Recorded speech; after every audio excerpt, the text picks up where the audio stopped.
continuously improve and not just sit back and be happy with where we're at, even though where we're at today is excellent. We're always trying to improve it. We're testing different products and making sure we get you the very best. And so that's what we want to do. And it's the very best, but it's also at a price that's incredibly competitive, and you'll be hard pressed to find prices that are better. And you may have missed Dennis Block a couple weeks back. He spoke. You may have missed Ken Ziskin speaking on truss a few weeks back. And you can catch those if you search AOA USA on YouTube. You can get a lot of that information. And also, if you go into your member portal, we have all the videos uploaded there as well. Some of you I'm excited to see August 2nd in San Diego, so that's going to be a great time. We have Franco Simone, who's a landlord eviction or landlord tenant attorney, and he's going to be talking about just the maintaining a lease with your residents and some of the things that come up. So he talked about the beginning process and onboarding, and now he's talking about maintaining the lease, and he'll have another video where he talks about ending a lease and the different ways that they can be ended. So you'll want to go to that in person. That's not something that we're not going to post that to YouTube, so you need to go in person if you're in San Diego, and we will see you there for sure. But on Thursday, we will have a property management company speaking. This is this next Thursday. Property management company speaking about how you could possibly increase your cash flow through some of the tips that they have. And so everyone knows property management companies are good at that. That's why people pay them to do it. So we'll look at some of the systems that they have in place. And again, that'll be a way that, for AOA, what we want to do is always give you ideas that'll help you make or keep more money. Some of these things, it's keeping you out of trouble. This is a video. That'll be a video that'll hopefully help give you ideas. And also, I just want to say that if you would like closed captions, you can immediately go to Facebook. If you're watching live, you can immediately go to Facebook and get captions there. And so want to encourage that for sure. Go visit our AOA Facebook site. Also, I do want to mention we have the $1 Million Trade Show that's going to come up at the end of October, October 27th. So save the date, and we look forward to having just tremendous speakers. The lineup is just insane, and you'll hear more about it in the magazine and just in the upcoming months. So I think we'll all be super excited about that. And so basically this is sponsored by Triple E Advisor. They're a leading engineering inspection company in Southern California. They provide high quality structural engineering for residential, multifamily, and for condominiums. And so today we have two different speakers, and the second speaker is a guy who has 15 years experience. This is a man who's done complete plans for 400 unit apartment buildings. So he has extensive expertise. He's even done forensic work and been an expert witness when things do go wrong. And anyway, so we're super excited about having him on. And but before we have him, our first speaker is the founder. He's one of the co-founders of Triple E, and he's on a mission to help owners and HOAs comply with balcony inspection ordinances. And so it's really my pleasure to introduce to you today Omid Ghanadiof. Hi everyone, good morning. I'm really glad to be here and present, talk about these two ordinances. So let's start.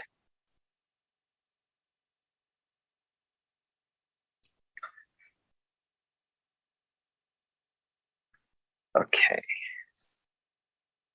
So today we want to talk about two California balcony ordinances, SB721 and SB326, people known as a California balcony law.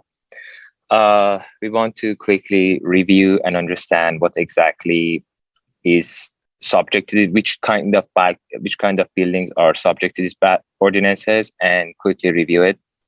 So prompting, as Jeff mentioned, he's here. He has done more than 1,000 unique projects. He's been in this industry more than 15 years, and I'm really glad to have him next to me. So let's just start with history of these two ordinances. In 2015, unfortunately, 13 students fell down 40 feet to the ground because of balcony collapse.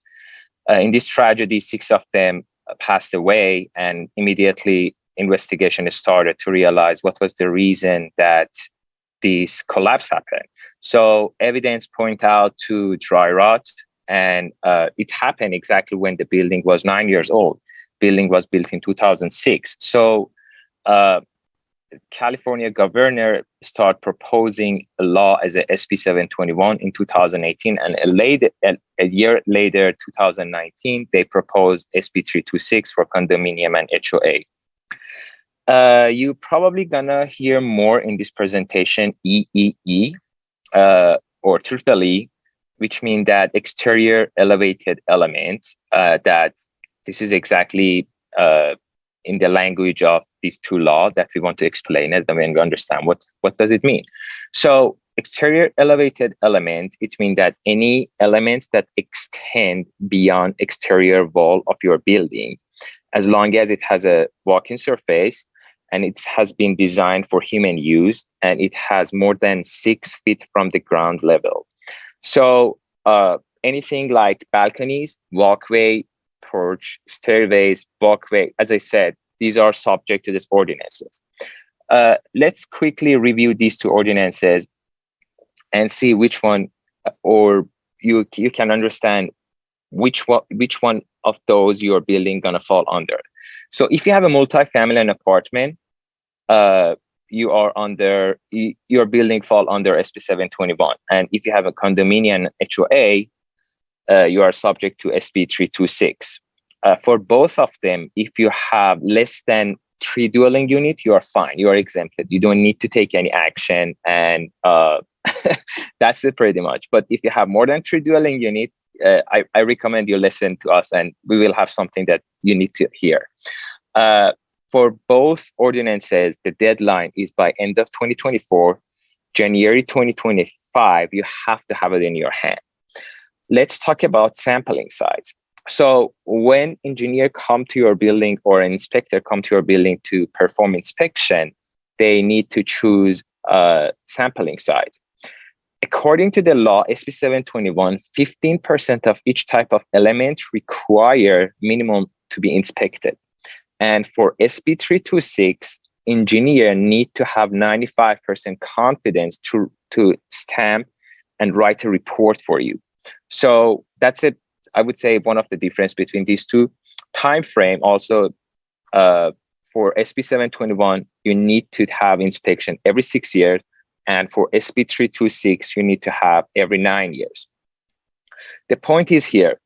So under SB721, if you hire a company who perform inspection, they are not eligible to do construction for you. You need to hire another contractor to perform for you. That's the tricky point, and I have always recommended to our client, because if you want to comply correctly, you need to do it correctly. In the next slide, I brought for you a screenshot of the law that exactly, literally in the language mentioned that. And also for SB326, one company can be at the same time inspector and contractor to perform construction, but who can be the inspector? If you have a multifamily and apartment, you can hire either structural or architect engineer, general contractor with B1 license, or certified home inspector. And for condominium and HOA, either a structural or architect engineer only can perform inspection and provide you report.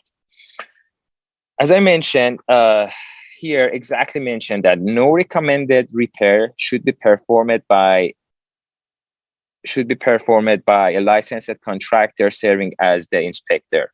So as you can see, again, here mentioned that they cannot be at the same time inspector and contractor. I just brought it up for you to make it clear.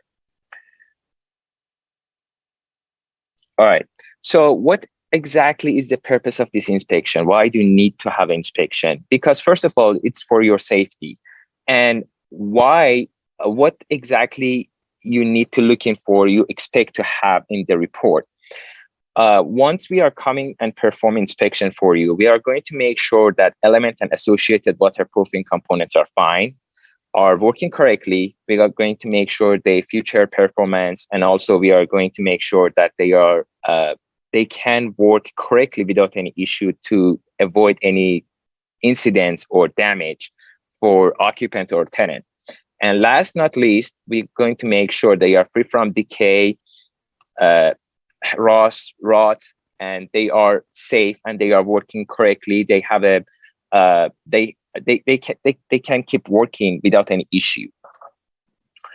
Let's talk about time frame of these two ordinances. So SB721, as I mentioned, you need to have it every 6 years, and the deadline is January 1st, 2025. For newly constructed building, if a building permit application submitted after January 1st, 2019, the first inspection deadline is 6 years after getting issued certificate of occupancy from your city. And also, another point is that owner required to have this report for 2 inspection cycle, which means that 12 years. And if you decide to sell your property, you need to give this report to the new owner. So it's very critical you keep that for at least 12 years. And for SB326, you have to have every 9 years. The deadline is like 721 is by January 1st, 2025.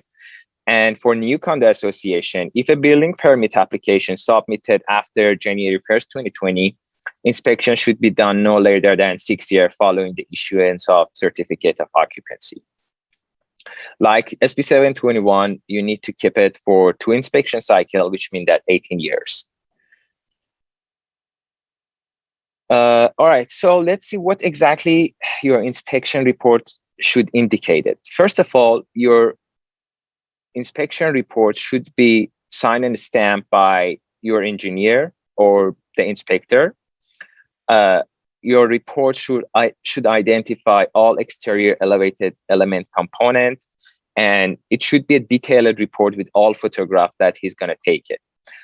It should contain tips and recommendations for any necessary repair, and it should indicate current physical condition and future performance.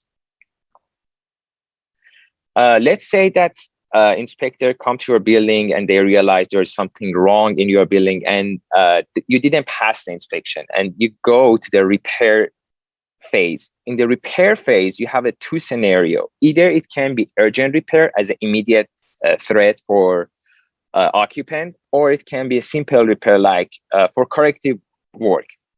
So for urgent repair, we as an inspector need to notify you within 15 days, and you as an owner require to install temporary.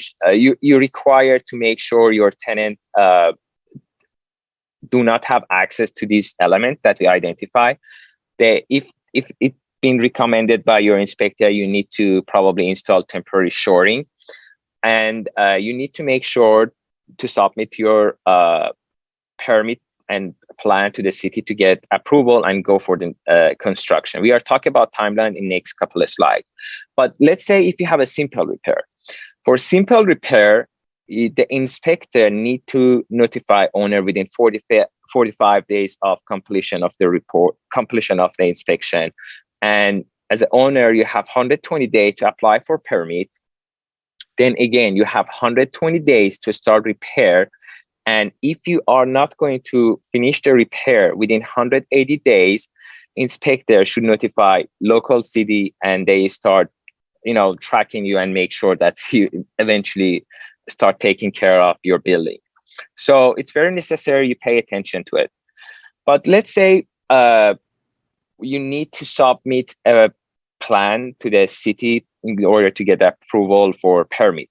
What you need to have is the structural engineering drawing and calculation as a submittal package. You need to send it to the city to get approval or RTI ready to issue. Once it's done, once it turned to RTI, your contractor that you are going to hire them, they are going to pull the permit and start working on it, start working on the construction.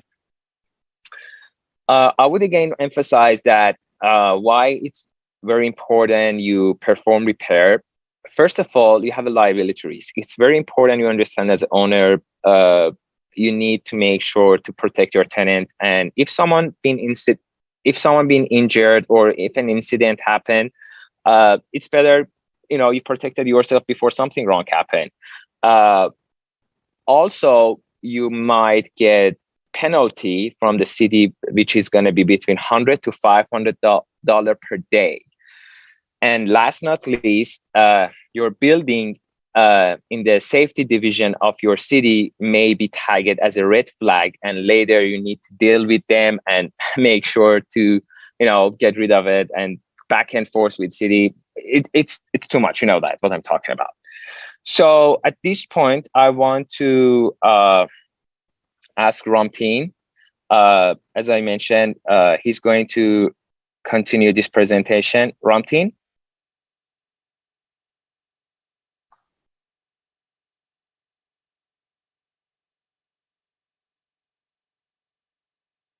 Thank you, Omid.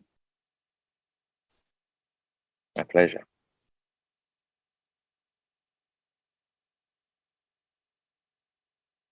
Terrific. Hey, Ramtin, can you adjust your screen up a little bit so it doesn't cut off your forehead?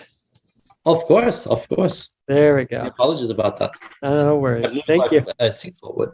Good morning, everybody. Pleasure to be here.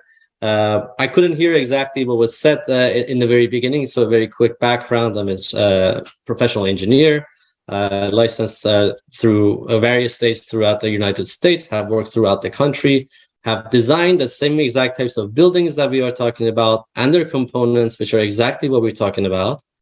And I have provided repair and rehabilitation work on them. And from the other side of things, when things do go wrong, I have provided forensic work and actually served as expert witness in formal and informal hearings.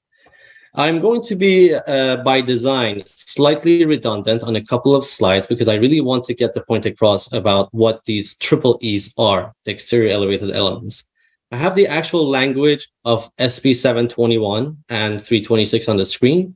721 does a really good job of defining these, and the emphasis in bold is by us. But these triple E elements means the following, including their support and railing elements. These are balconies, decks, porches, stairways, walkways, entry structures that extend beyond the exterior walls of your buildings. They have a walking surface that is elevated more than 6 feet above ground and are designed for human occupancy or use. And these are also, they rely in whole or in part on wood or wood-based products. So what does it look like in pictures? It's important to be able to visualize these. In the image that you have on your screens, this is a typical cross-section of a multifamily building. The walls, the exterior extent of this building are in light blue.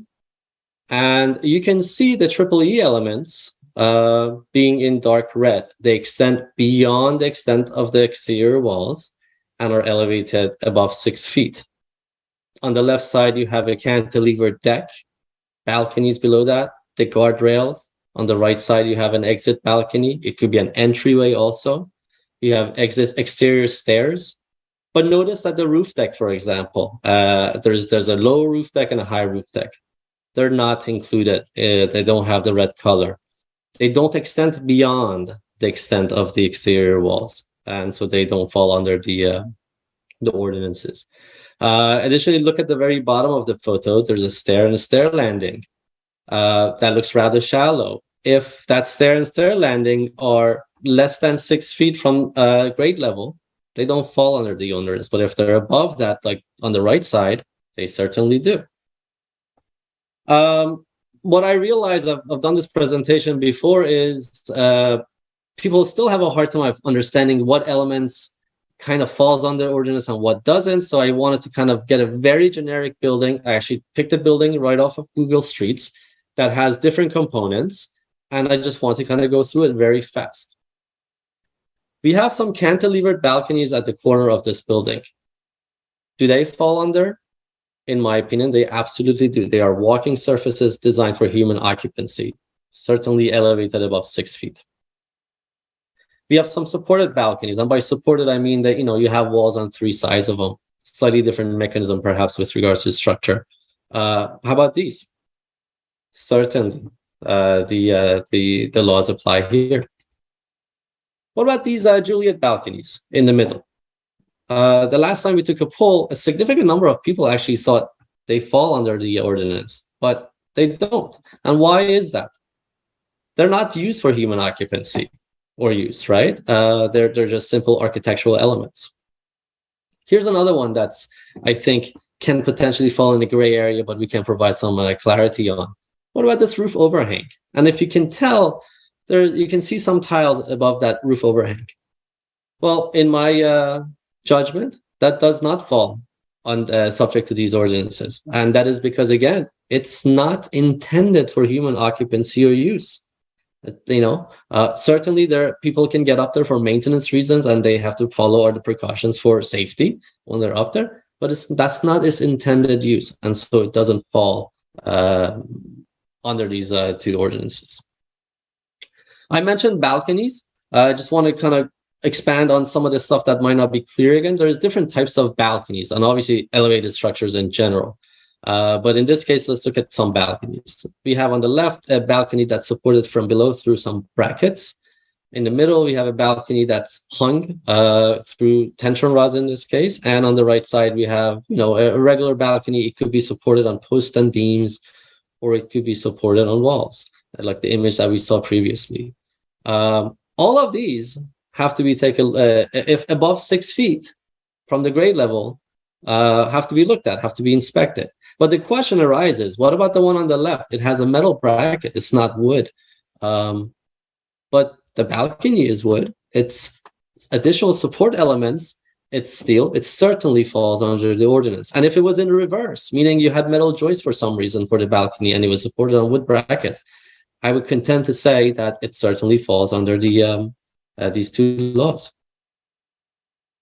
Some additional photos, just for getting you familiar. We have building owners and managers here, so you can kind of think about your buildings and see what you have and don't have. But entry structures, stairs, walkways, these are stuff that we have seen around. And if you have it in your buildings, and again, above 6 feet, falls under the ordinances. This part, again, a bit redundant. Omid went over this. I will be very brief about this. What's the inspection process for? And again, the language is taken directly from the bills, and it is to determine if these triple E's and their associated waterproofing components are in adequate working order, generally safe condition, and free from any hazardous conditions. That can be fungus, decay, deteriorations to improper alterations. And they actually define what associated waterproofing elements are. They can include, coatings, sealants, membranes, flashings, literally anything that actually protects the structure from, moisture intrusion, water intrusion, and the outside elements. And that is a big part of this. So there's firms out there, and everybody that does this type of work, and everybody has different methodologies and processes for how they go about doing it. But it's good for you to know what you can expect from a typical inspection process. As Omid said, you select a company, and that company comes out and walks about the site and kind of identifies the triple E's that are subject to the requirements of SB721 and 326. It is my understanding that Omid's team does this free of charge. At that time, they determine a baseline number of these elements for inspection. And again, that baseline number is governed by the language of the code. For SB721, 15% of each component type, each element type. And for 326, it's actually a lot more stringent. You need 95% confidence based on statistical analysis, which later on, if time allows, I can provide you some examples of what the difference in numbers are, depending on the number of elements that are out there. But it's significantly different. So the next thing after you have the baseline determined, the number baseline determined, the inspection process starts. Now you could have a triple E element that's open deck, meaning the structure is exposed. You can look up and see the structural members, and you can see beyond the covering, right? The language of the code, the language of the law requires a visual inspection, but you have visual access. So very straightforward. We check for things just to make sure the structural elements are in good working order, the waterproofing things are in working order. We check the guardrails. We might probe some of the members to make sure their entire cross sections are healthy. And we might or might not use a moisture meter. Most often we'll use a moisture meter to take some moisture measurements. But what if the triple E element is covered? And we're in California, oftentimes they are covered, and oftentimes they're covered in stucco. Again, we need direct visual access to abide by the law.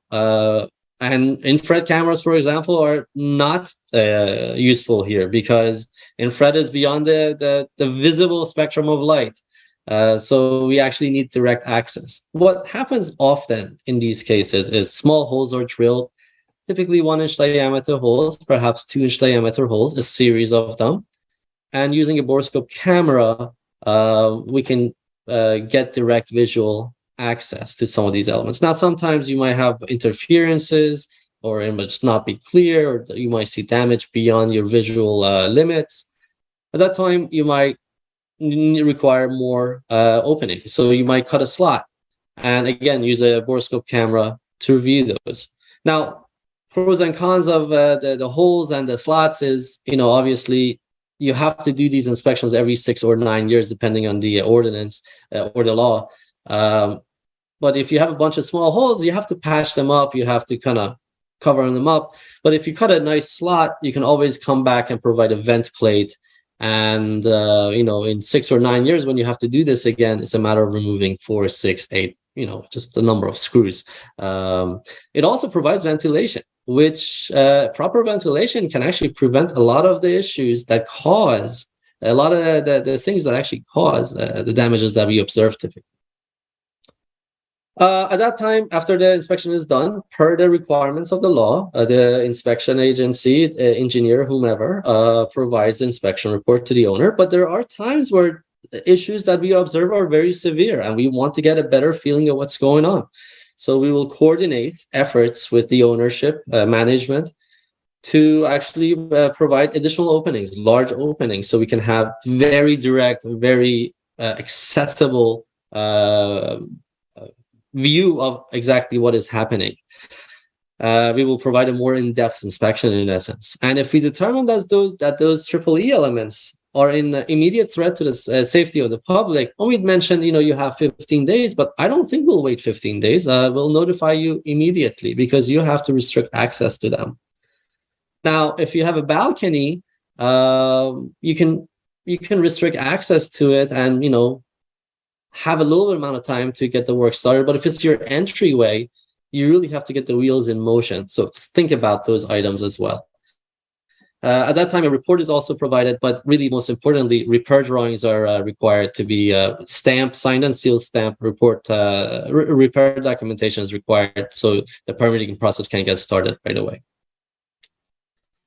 You as owners and pardon me, managers of these companies have some warning signs. I think we're all familiar with them. There could be cracks. You could observe some rot and rust if there's steel elements around your triple E elements. Obviously, signs of water intrusion on stucco means staining, discoloration, etc. And we see a lot of issues in properties near or adjacent to bodies of water, and we have a big ocean adjacent to us. Now, this is just from last week in Marina del Rey, if I'm not mistaken, and I believe Omid was out there. They had originally cut some holes to view things using a borescope, but additional investigation was required, so they cut a whole area open below. What I actually want to point out using these pictures is take a look at the coverings on the left-hand side picture. Looks pretty clean, it looks pretty good, but take a look at the two pictures that are directly taken from the other side. The point I'm trying to get across with these pictures is Yes, there might be some visual foreshadowing, but not always. And there is a reason these are laws, and it must be taken seriously, in my opinion. There needs to be a practical way of going about doing this, but the laws are there for a reason. And that's it for me. Omid? Thank you, Ramtin John. I really appreciate it. I just wanted to quickly, again, mention, do not wait until 2025, January 2025, because demand, price, and processing time definitely will increase. So it's better you start your project today, you protect your tenant, and you make sure that your occupants are safe. So feel free to call us. We provide free evaluation for your building. That's it, Jeff. Awesome, guys. Thank you so much for that. And the pictures are great. Pictures are totally awesome. We do have questions. And one of the first ones I want to ask is what that has been asked here is that how did they get a hold of the slides? So I know you guys have the slides. So how do they get a hold of you to request the slides? We can send it to them for sure. Okay, so we'll have your email address and they'll just email Yes. you. They can call you. So we have all your information. Yeah. And so just give Omid a call or email him and he'll get that to you. And sure. also, do you guys have any updates that you send out or anything like that? Update for the law, you mean that? Yeah, or just Yeah, we send a type of newsletter. okay. So you could also ask, people could ask you for that if they want that as Yes. well. Okay, great. All right. Arlen on YouTube, does a duplex with a balcony need to be inspected? Ramtin, do you want to answer this one?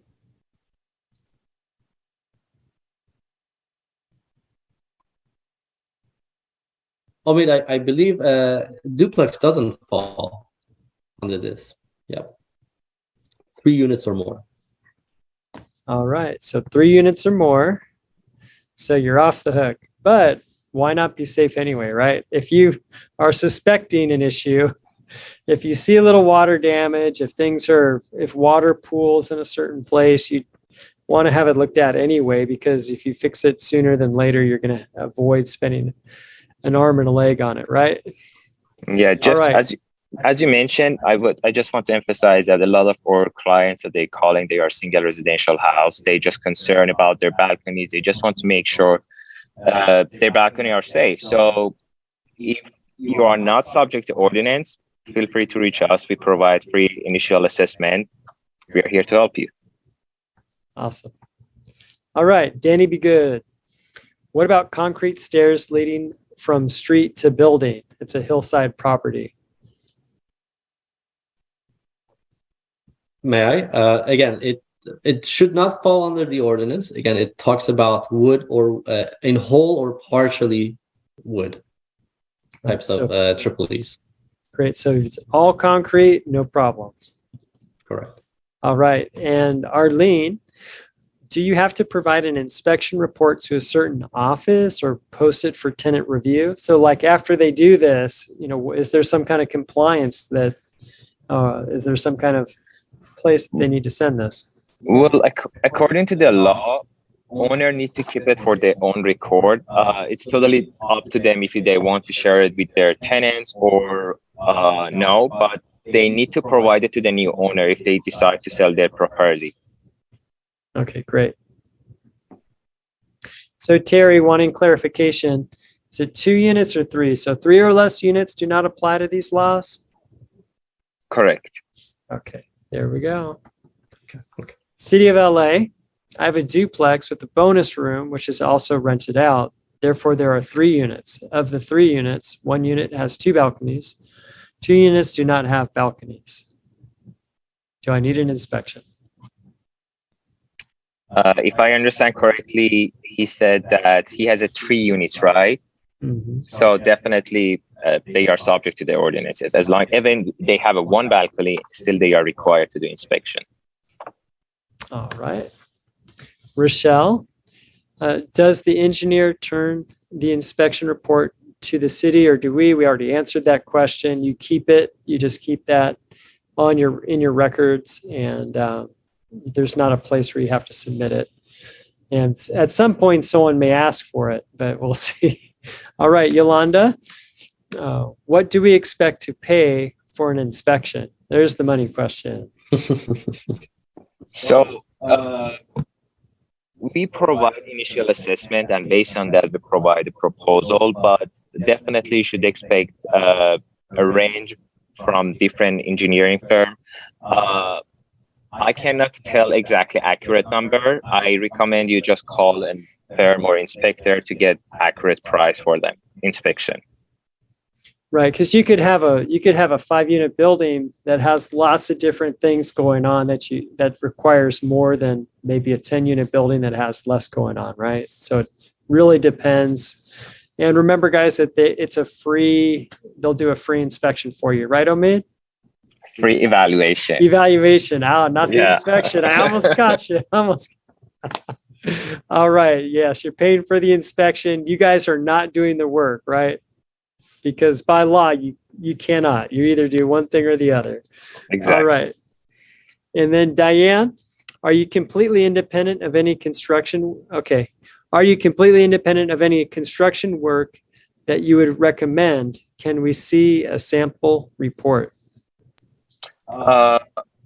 Unfortunately, because this is something like confidential information, I'm not able to share any building report to anyone else. But once you start your inspection, I can definitely send your own building reports to you, and you can have it definitely.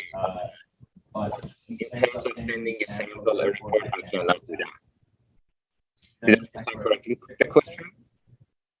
Hey, Ramtin, I'm having a hard time hearing Omid. I think the things are like the Wi-Fi, like your ear pods or whatever, are not working super well. Let's see, maybe we can get another one for you guys. We'll see if our guys can get that for you. And Ramtin, could you answer that question? Yeah, I believe what Omid was trying to say is the particulars of a report for somebody else, he might not be able to share, but perhaps some sort of an example with some, blacked out portions perhaps is possible. Right. So give him a call and they could provide that for you. Okay. Thank you for coming in and saving the day on that one. All right. Okay, so that was Diane. Thank you, Diane, for the question. And then Lori, does the inspection apply to Orange County properties or just Los Angeles? And so again, this is a California state law. So yes, this applies to everybody from the very tip to the very toe of the state. So yes, it applies to everyone. And then Danny, be good. So what we do, we always just try to get through everybody's questions, and then we circle back around to people who have had a question answered. Danny's asking good ones. Danny, be good. Can you clarify on what your supported balcony? Oh, I'm sorry. Can you clarify on why your supported balcony on the last slide is included as an EE, as a triple E, when your rooftop deck example would not be included? Neither extends past the perimeter. And so this wasn't the very last slide, but when the pictures were being shown. I can explain that. Well, because the exterior wall of your building actually jogs at that location. So that balcony is outside. All right, there you go. And then the next question, if we do an inspection now, do we need to do it again by 2027? Yes, 6 years after you receiving your first inspection report. Okay, so then in one sense, it makes sense to wait a little bit if you have new construction. Correct. And so maybe the only thing to think about on that one is that if everybody waits right until the end, you may not be able to find somebody to do it, or the person that is free to do it is either A, not competent, or B, very expensive. So it may be a wash, or it could be something that is it's a gamble, right? Yes, exactly, as you mentioned, Jeff. But the thing is that owners sometimes they have to choose between liability risk and the timeline, and as you mentioned, the processing time because they need to hire. But if we are getting close to deadline, definitely the traffic gonna increase. They have to wait, as you mentioned. But sometimes owner need to choose between liability risk and the deadline that they are getting close to it. So what we recommend is that just to start it today, it's better than tomorrow for themselves. If they have a year started a year earlier, they don't lose anything. Right. I also point you towards my last slide, because when we open some of these things up, what we find is very interesting, and I think that was from last week, Omid, correct? Yeah, that was last week. Yes, Yeah. Shanti. Yeah. So these guys are doing it all the time. Okay. So how are you guys? You guys are advertisers with AOA, and how are you listed in the contractors and vendors section? Do you know off the top? This is kind of it's a random question, but it's not, because we have Ben and Esther asking how they find a list of inspectors. And so are you listed under inspection or engineering? We Which are category? listed under engineering firm. Okay, so if you go to aoausa.com and look at the contractors and vendors and go to engineering, for your specific area, you'll be able to find them. Hopefully find them there if you're in Southern California. If you're in Northern California, those same headings are there, so you could check there for people who are advertising in the magazine. And these are people that are trying to do business with apartment owners. This is what they do. And these vendors are also supporting the industry by advertising. And then the other good part of it is that if you do have a complaint about Omid, which I've never had a complaint on him, but if you ever did if there ever was something, you can always call the office, and we can help work through and try to either bring understanding or compensation, just make things work out. So that's one of those things that we do here with our advertisers. We want to bring on the best. If you have good advertisers, definitely let us know about who you use, and we will see if they're interested in getting in the magazine too. All right, so there we go, Ben and Esther. What exactly is an evaluation versus an inspection? So evaluation, we send one of our engineers to identify any exterior elevated elements that you have and we feel that are subject to the ordinances. Based on that, we are having our calculator, and we are provide you proposal based on those identified elements, and we can provide a proposal with the pricing, and you can see, is this something you are looking for, and you can move it forward to the next step or not.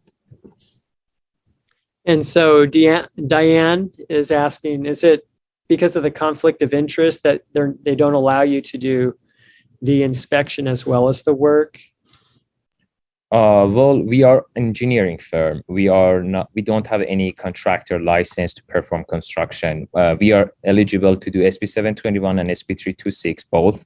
And we are working with other contractors that we know, and we can recommend it to you. If your building require any type of repair, we can recommend it to them. And if they like it, they can shop around and find another contractor. But us, we just focus on the engineering and inspection. Right. Okay, great. So Jennifer, you asked a similar question about difference between evaluation and inspection. So we'll go past that one. Anna, those supported balconies have building structure below. Why are they included? Is this referring to this? I presume referring to the same ones again. So again, they have structure below, but at that level, the extent of the building is where you step into the balcony, right? So in that image, I believe that it's a mixed-use building. Perhaps there was a sort of retail spaces below that have their storefronts out, but at the level that we're talking, you're beyond the extent of the balcony.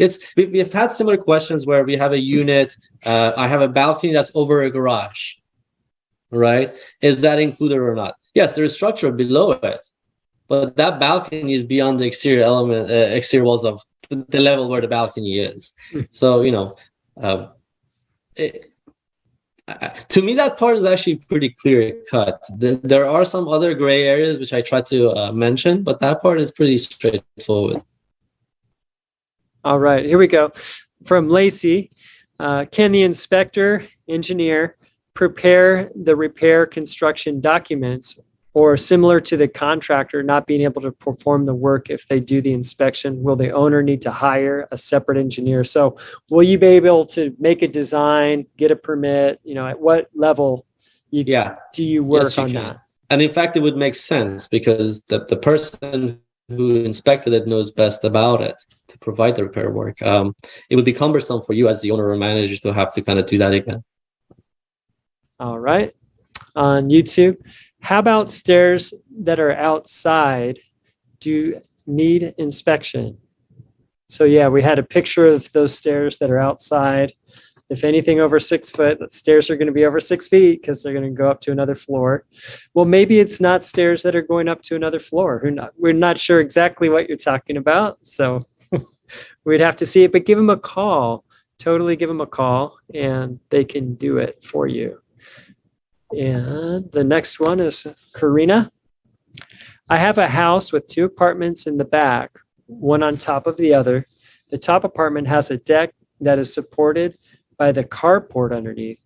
Do I need to get this inspected along with the stairs?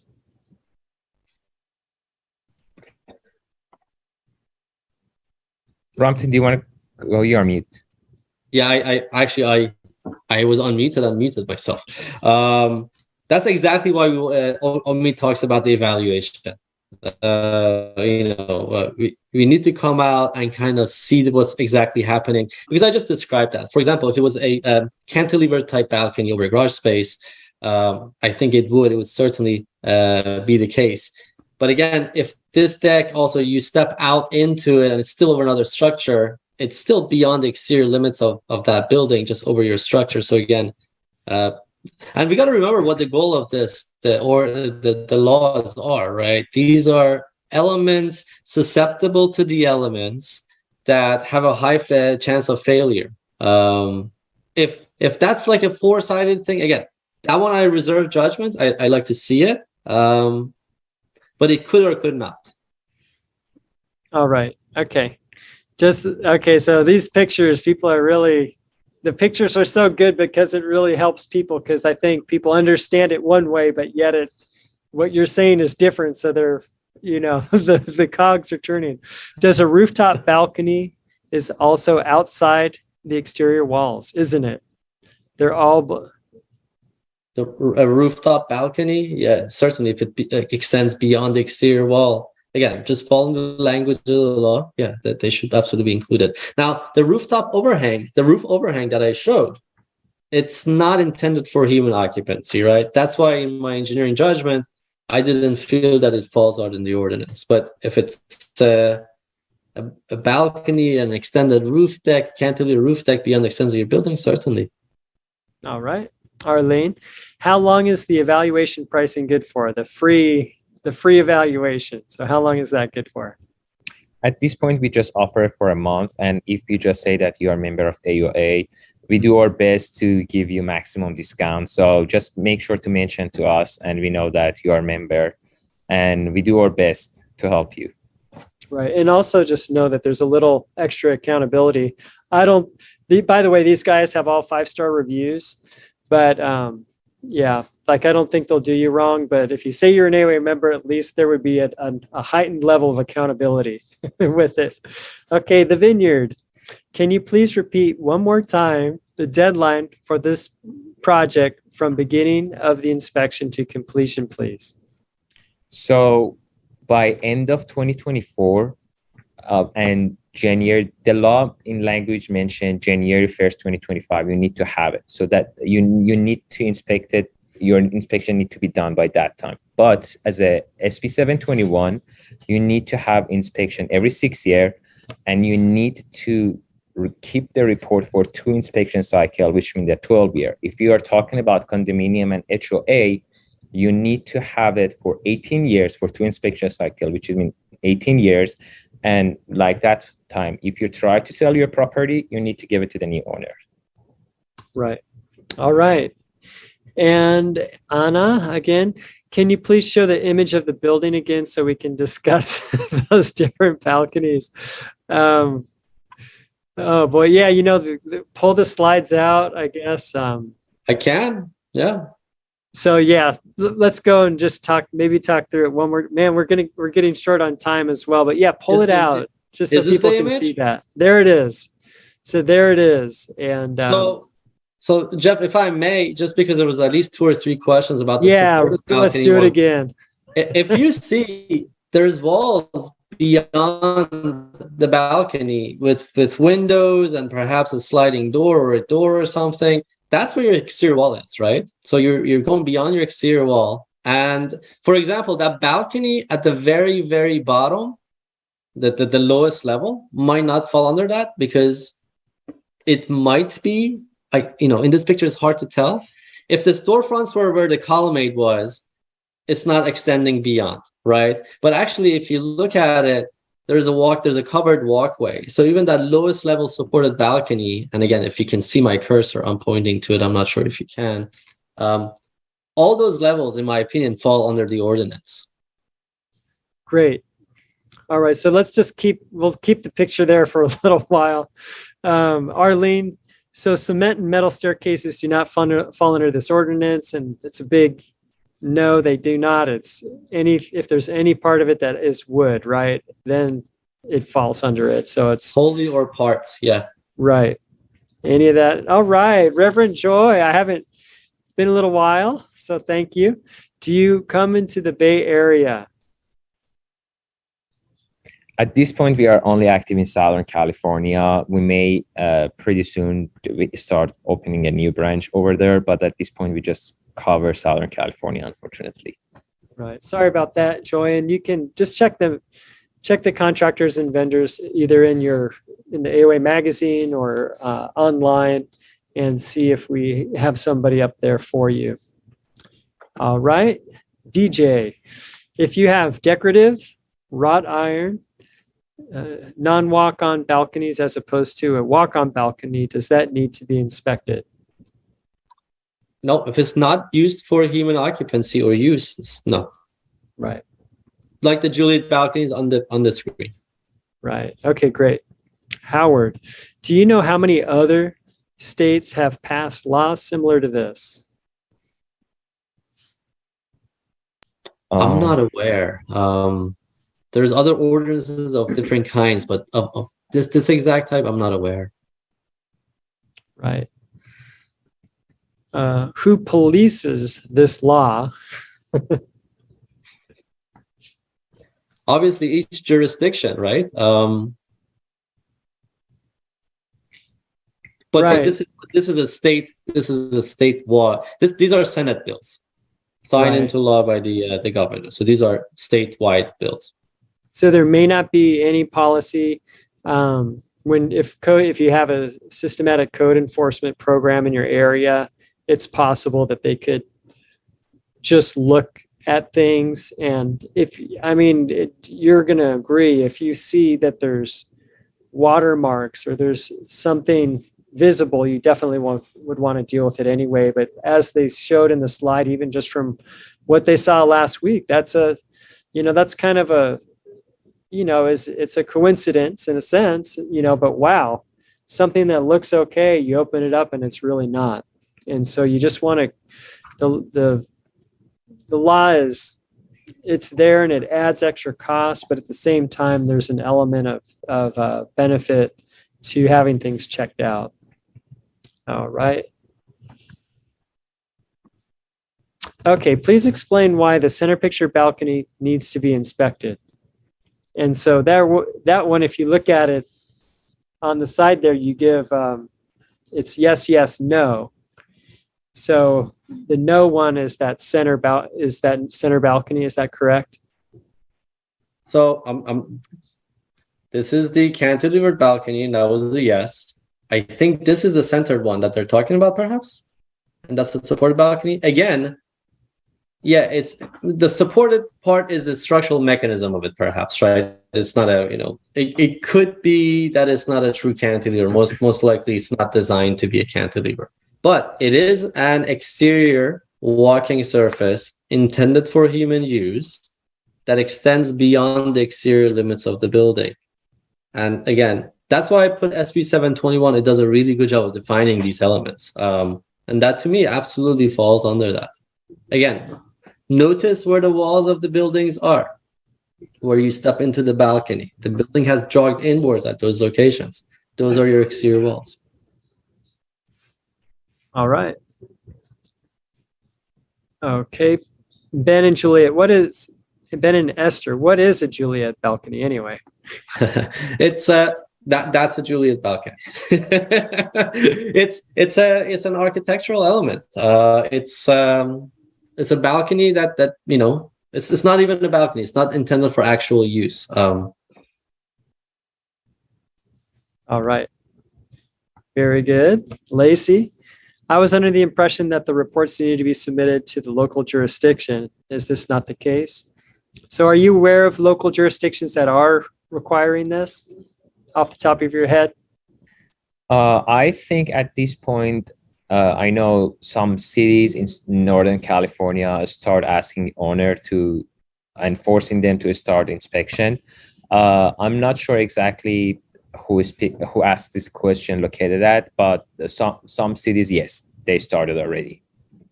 All right. So if some cities have started, then there may be some things that come up between now and the time that this ordinance is required by law. So that what is today may change in the future as we get closer to that deadline, right?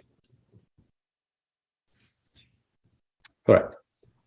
Okay, so Danny, be good. Why did the lawmakers include that beyond the exterior walls specification?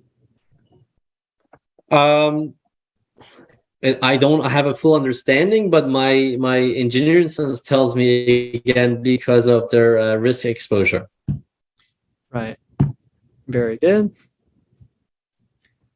All right. So, guys, thank you. There were really great questions today.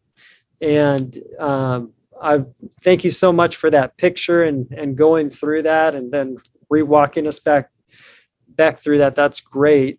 And so definitely, if you look at the YouTube, you'll be able to see how to get a hold of these guys and definitely give them a call. Can you put up your slide there that has your contact information? I believe I can. This is only the contact information. There we go. And anyway, so thank you guys for being members of AOA. I hope this is just another benefit of being a member. And those of you that are watching that aren't members, we want to invite you to join AOA. We welcome you. It's $97 for 1 year. There's no per unit charges, and also there's a money back guarantee on it. So you really can't lose. You get the magazine, you get access to the forms, you have access to our advisors that can help you, give you property management advice or refer you on to someone if you need some serious, complicated legal advice. Lots of different things and that we have to offer you. The tenant screening. We have property management software that is connected to the tenant screening. And there's just a lot of different things that we are doing to try to help you be more successful. We want to put you in a great place to succeed. And we know that, man, it is difficult right now. That press event that we had yesterday, or that council member Lee did, some of us went into the building, others came a little later, didn't go in the building, or they didn't know to go in the building, and they were out there. I wish I had a picture for you guys. One of our guys putting up a big old sign, standing in front of the tenant rights group and their big banner that they had. It was a crazy day yesterday. But really, I think at the end of the day, there were 3 or 4 other city council members, this is for the LA City, that said, you know what, we need to come up with an end date to the eviction moratorium, which is what Councilmember Lee was asking for. And I know we had a big win in Oakland this week on that 10-day notice, that additional notice. So just there's another big win in the courts with that. So that was encouraging, an encouraging thing that happened this week. So man, they're keeping us on our toes, and it's a grassroots movement. We need everybody to participate for it to be effective. And again, people may have fought for freedom a long time ago, but we definitely, to preserve our freedom, we don't need to take up arms here, but we need to be in contact and dialoguing with our representatives for sure, because there are elements that want to just socialize housing, and they want housing to be free, and they want to do it on your dime. So let's continue to fight on those things. And again, guys, thank you so much for your presentation, and we'll look forward to seeing you next time, and then also everyone else next week. I hope you're in San Diego. If not, we'll see you on Thursday, and we'll get those tips on increasing cash flow. See you next week.